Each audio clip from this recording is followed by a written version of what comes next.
It started with the student. How do we ultimately help the student? Pearson came to IDEO and asked us to help them make Aimsweb go from being an incredibly useful tool to one that's not only useful but also much more usable and much more desirable. I'm Stacy McCullough. I'm a design researcher from IDEO.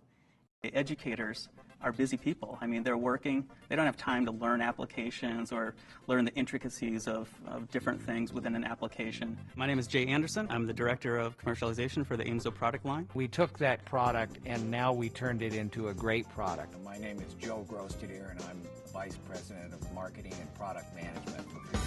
It's really amazing how much information you have and how much you can do without navigating to other screens. I'm Julie Page. I'm Director of Aimsweb Products and Services. So we didn't change what Aimsweb does. We just changed how it does it and how it looks while it's doing it. So that in addition to being useful, which it already was, it's also really intuitive and it's also really appealing. You log on, your classroom appears, you can immediately see how they've performed compared to a national sample or compared to their school or both. You see each student, each of their little performance bars, each of their progress and projections. And then if you want more detail, you can just hover.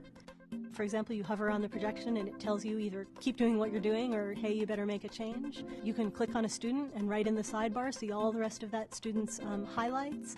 Then you could delve into those highlights, so you can go as deep as you want, but that first level of just what you need at a glance, it's on the first screen. We took things that used to be reports tucked away in sort of a reports area and we brought them so that they are the main screens of the interface.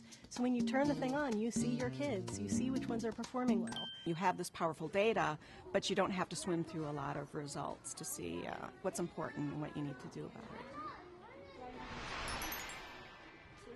We gave them really a few simple sliders. One says, how long do you have to achieve your goal? And you slide that and you could set it, a number of weeks or by the next benchmark period or by the end of the year or wherever you want in the school year. The next one says how, either based on a standard or based on a norm, how close to, say, 50th percentile or how close to excelling do you need a student to be?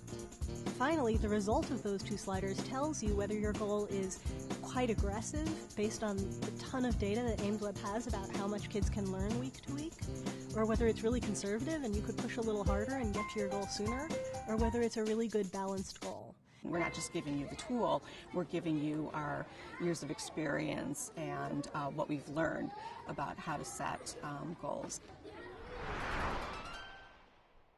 That is something that I think you'll see in the new product, a shift towards bringing all of that data together, just looking at the whole timeline from beginning to end, whether it's universal screening or progress monitoring, documenting the interventions in between. We're going to bring all of that information together into one complete profile for the student and have that information transparent to all users who should have access to that student record. Because that data builds up over time, starting from the beginning of the year when there's less there, and then you get, each week you do tests, you get a little more data, you really get very intimate with your information. And so when you turn it on, it's not unfamiliar or overwhelming. You see for each kid whether they have their result in for the week or a little circle meaning, hey, no result yet, you still have that child to test.